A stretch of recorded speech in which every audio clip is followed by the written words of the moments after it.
Llegados a este punto, es necesario retomar y profundizar en algunos de los aspectos que hemos ido utilizando en esta pequeña introducción de CSS. Y uno de esos aspectos importantes son los valores y cuáles son los diferentes elementos que puede tomar un valor dentro de nuestro CSS.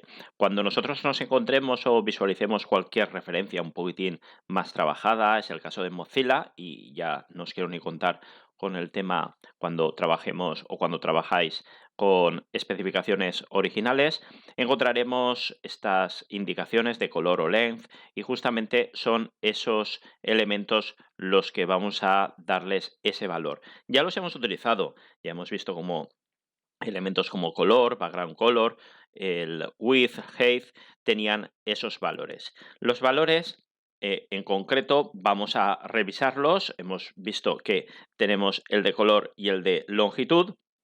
Vamos a empezar por el que considero que es más sencillo de entender y profundizar, como es el de color, y tenemos tres posibilidades para representar esos colores. Tendríamos el de palabra clave, el de usar un sistema RGB o usar un sistema HLS. Quizá los dos primeros sean los más utilizados y quizá también los que más representen nuestro día a día en otros sistemas. Vamos a ver el de palabra clave, que ese es muy sencillo. Aquí os pongo también una referencia a nuestra documentación de Mozilla. Y como veis, tenemos que, utilizando esa palabra clave que en muchas ocasiones ya me habéis visto utilizar dentro de Visual Code, o que nos la propone Visual Code, directamente va a hacer esa representación del valor. En principio, esta palabra clave, por ejemplo, de red, por ejemplo, en RGB, que ahora veremos esta representación con la almohadilla delante.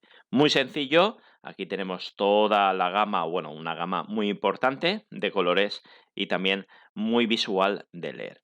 La segunda forma de poder representar un valor de color va a ser con ese modelo RGB, rojo, verde, azul, que lo vais a ver si habéis utilizado ya diseño o vais a utilizar cualquier software de diseño, vais a ver que está representado en esas paletas de color de esos softwares, herramientas y por supuesto de nuestro CSS. Como veis, tendremos que incorporar la almohadilla delante y después se representará con hexadecimal y dos elementos, dos caracteres desde el 0 hasta el F, ese RGB. También podemos utilizar la notación funcional y ya no estaríamos hablando de elementos o de valores hexadecimales, sino valores o bien porcentuales o bien de tipo integer. Aquí los tenéis, tenéis varios ejemplos del mismo color y veis cómo utilizamos o bien el hexadecimal y veis que no hay diferencia entre mayúsculas y minúsculas, entre la forma corta, pero la forma corta va a representar siempre, se va a poder utilizar siempre y cuando sea exactamente el mismo valor, FF, no podría ser para FC, entonces deberíamos utilizar directamente ya la forma larga de estos 6 caracteres, y después la funcional con estos tres valores entre 0 y 255 o entre 0 y 100%. No se puede mezclar, no podemos aquí poner decimal o una parte porcentual y otra parte íntegra. Aquí también tenéis la referencia a la documentación de Mozilla. Otro sistema es el RGBA, que también es muy utilizado, sobre todo para un sistema de capas, donde la A va a indicar ese alfa, esas transparencias del color, como podéis observar, entre un 10% y un full entre 0,1 y 1, y deberemos siempre utilizar la notación funcional, no me sirve con la notación con almohadilla y hexadecimal. Por último, tenemos el sistema HLS menos utilizado, aunque es bastante intuitivo, es menos visto dentro del diseño, sobre todo de HTML, donde representamos un color a través de ese tono, saturación y brillo. Con estos tres modelos, pues podemos representar cualquier color o la gran mayoría de colores que podamos tener en un diseño previo o en un mockup. Para el ejemplo que vamos a realizar, puesto que es muy sencillo, que ya hemos estado utilizando, ahora simplemente le hemos dado el empaque más específico, más de definición de cómo utilizar color, puedo o tenemos muchas webs, muchas referencias, entre ellas dos que me gustan. La primera es de Adobe y tenemos, si buscáis en Google, ponéis Color Adobe, pues tendréis este referenciador o este modelo, esta web de modelos de patrones de colores que seguramente van a haceros tener muchas ideas o van a aplicar o vais a poderlo aplicar para vuestros diseños. Como podéis observar, en explorar, en tendencias no, en explorar tendréis justamente combinaciones que combinan o que son bastante interesantes para utilizar. El otro gran referente es desde hace ya mucho tiempo Material Design de Google, que lo hemos presentado en alguna que otra ocasión.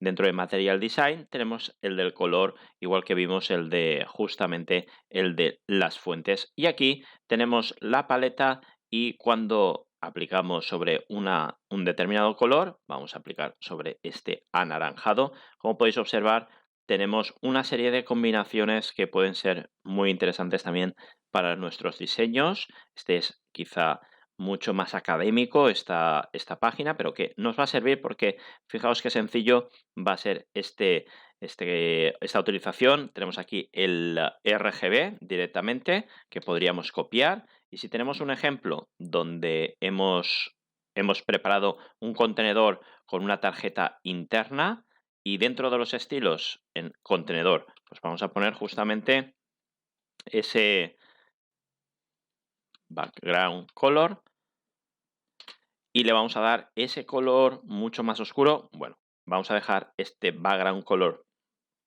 para la tarjeta, puesto que vamos a hacer el color del texto. Vamos a utilizar el funcional RGB para que sea totalmente blanco, pues vamos a poner 255,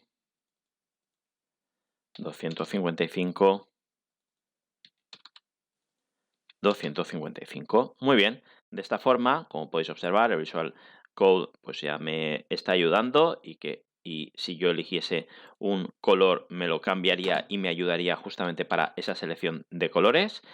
Tendría esta combinación que podéis ver aquí, este dark de fondo y este color blanco de el color del texto. Me faltaría el color del div, pues vamos a elegir este color, vamos a colocarlo, vamos a también modificar el background color y vamos a colocar este RGB, no lo he copiado correctamente, voy a copiar este RGB con almohadilla y vamos a colocarlo donde corresponda.